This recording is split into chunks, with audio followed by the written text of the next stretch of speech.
সুপ্রভাত বন্ধুরা, আজ ২৬ জানুয়ারি সোমবার। আজকের সকালের বিশেষ বিশেষ খবরগুলি হলো, এবার ম্যাট্রিক পরীক্ষা এবং উচ্চতর মাধ্যমিকের ফাইনাল পরীক্ষা নিয়ে বড় ঘোষণা করলেন রাজ্যের মুখ্যমন্ত্রী হিমন্ত বিশ্ব শর্মা। ব্যক্তিগত খণ্ডের বিদ্যালয় অথবা প্রাইভেট স্কুলে এবার অনুষ্ঠিত হবে না ম্যাট্রিক এবং উচ্চতর মাধ্যমিকের পরীক্ষা। ব্যক্তিগত অথবা প্রাইভেট স্কুলে পরীক্ষার সেন্টার বন্ধ করে দেওয়া হয়েছে।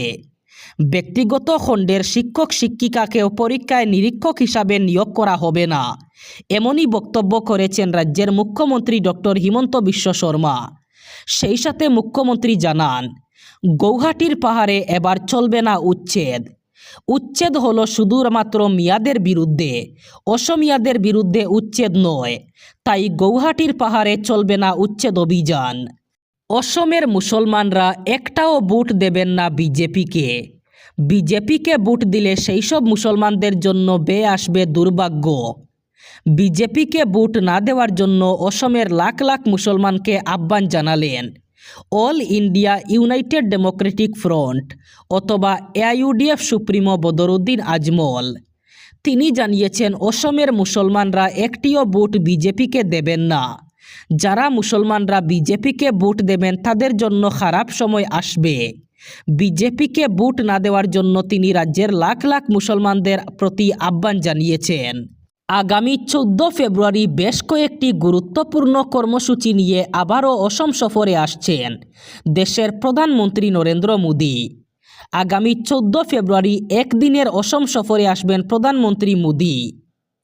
এ নিয়ে মাত্র 2 মাসের মধ্যে তার তৃতীয় অসম সফর। আগামী 14 ফেব্রুয়ারি গৌহাটিতে উপস্থিত হয়ে গৌহাটি উত্তর গৌহাটি সংযোগী কুমার ভাস্কর বর্মা সেতুর উদ্বোধন করবেন প্রধানমন্ত্রী নরেন্দ্র মোদী। সেই সাথে আইআইএম গৌহাটি কোম্পানির শুভারম্ভ করবেন তিনি। একই সাথে 100টি ইলেকট্রনিক বাসের শুভারম্ভ করবেন তিনি।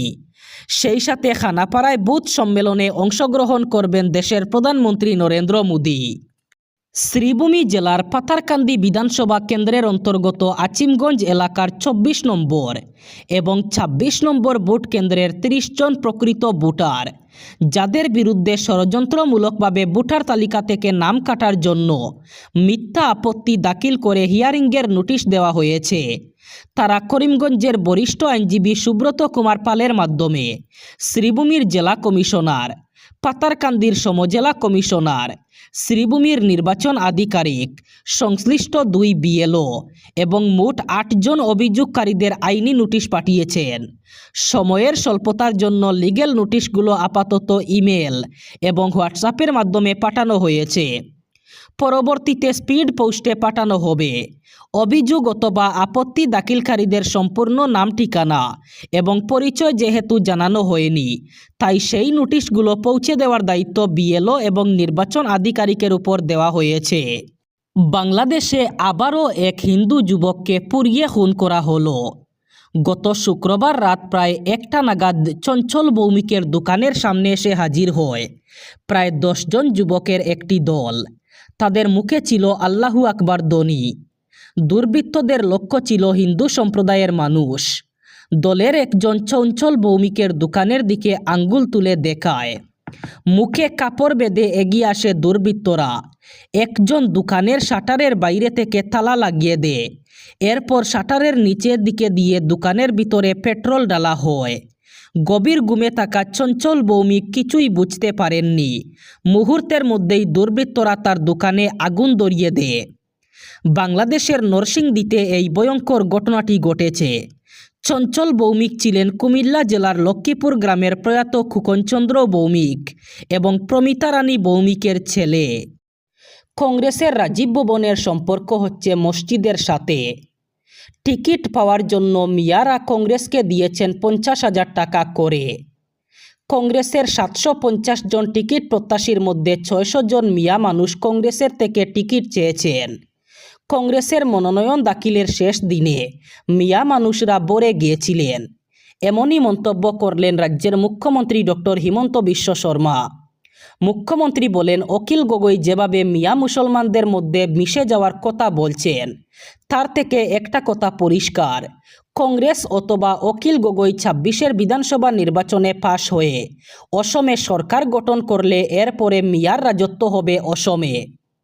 সেই সাথে মুখ্যমন্ত্রী বলেন, এসআর অর্থাৎ ভোটার তালিকার সংশোধন নিয়ে কোনো বিতর্ক নেই। এসআরে একজনও অসমিয়া মুসলমানের গড়ে নোটিশ যায়নি। কিছু কিছু মিয়া মুসলমানদের গড়ে নোটিশ দিতেই হবে, না হলে আমার উপর প্রশ্ন উঠে যাবে। এমনই মন্তব্য করলেন মুখ্যমন্ত্রী হিমন্ত বিশ্ব শর্মা। শুরু হলো 2026-এর ভোটের লড়াই। চলতি বছর 2026 সালের অসম বিধানসভা নির্বাচনকে ঘিরে রাজ্যের রাজনীতিতে ক্রমশ বাড়ছে উত্তাপ। ইতিমধ্যে শাসক দল বিজেপি ও গোপ মিত্রজোট নির্বাচনকে সামনে রেখে আসন ভাগাভাগি প্রায় চূড়ান্ত করে ফেলেছে। সব কিছু ঠিকঠাক থাকলে এপ্রিল মাস অর্থাৎ বাংলা নববর্ষ রঙ্গালী বিহুর আগে এবং পরে তৃতীয় পর্যায়ে রাজ্যের বিধানসভা নির্বাচন অনুষ্ঠিত হতে যাচ্ছে। আর এমন খবরে এখন শিলচরে শাসক দলের রাজনৈতিক অঙ্গন সরগরম।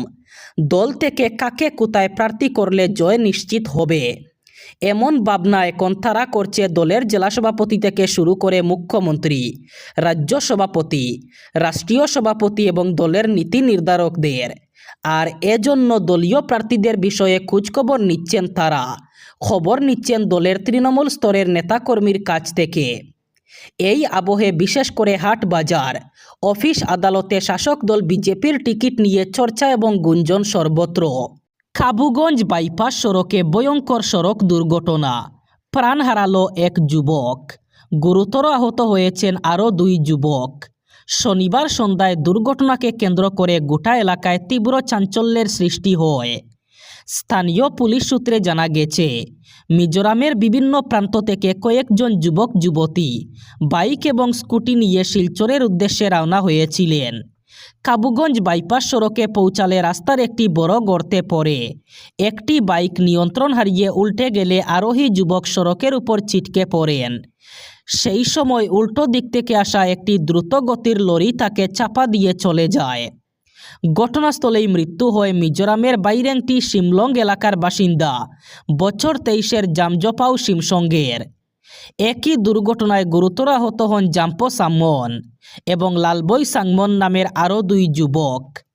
দুর্ঘটনার খবর পেয়ে দ্রুত ঘটনাস্থলে পৌঁছায় দোলাই থানার পুলিশ। পুলিশ আহতদের উদ্ধার করে প্রথমে দোলাই প্রাথমিক স্বাস্থ্য কেন্দ্রে নিয়ে যায়। সেখানে কর্তব্যরত চিকিৎসক প্রাথমিক চিকিৎসার পর উন্নত চিকিৎসার জন্য 3 জনকেই শিলচর মেডিকেল কলেজ হাসপাতালে প্রেরণ করেন। এবার শেষ খবর। প্রথমবার প্রজাতন্ত্র দিবসের দিনে জাতীয় পতাকা উড়তে চলেছে ছত্তিশগড়ের 54টি গ্রামে।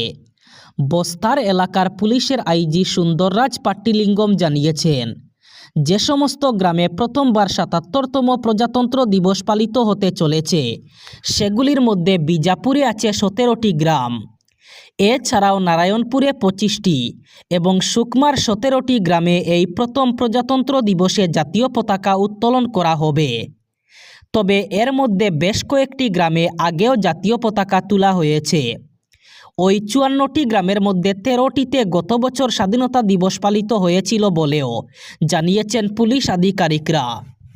বস্তার এলাকার এক পুলিশ আধিকারিক জানিয়েছেন, আগে আদিবাসী অধ্যুষিত ওই অঞ্চলে নিরাপত্তার জন্য শিবির করা হলে সন্দেহের চোখে দেখতেন বাসিন্দারা।